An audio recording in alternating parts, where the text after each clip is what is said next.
Hi everybody, today we'll talk about how to fix or how to solve your Google Meet. Do you know how to find a solution about Google Meet app? You should just go to settings.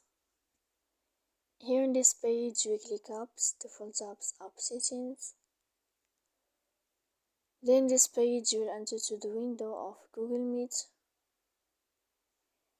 Here in this page of app info we click on first stop and we click OK. Then we will enter to storage. After that we click clear cache, and in the end you can go to your airplane mode, you can turn on, and you can turn off your airplane mode again.